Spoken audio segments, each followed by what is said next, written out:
Honda Ridgeline 3.5 engine 2006 to 2014.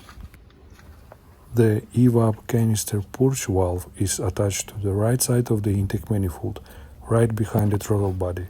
It's very easy to replace. Disconnect the connector, pull off the two hoses, and remove the top and bottom bolts holding it to the manifold.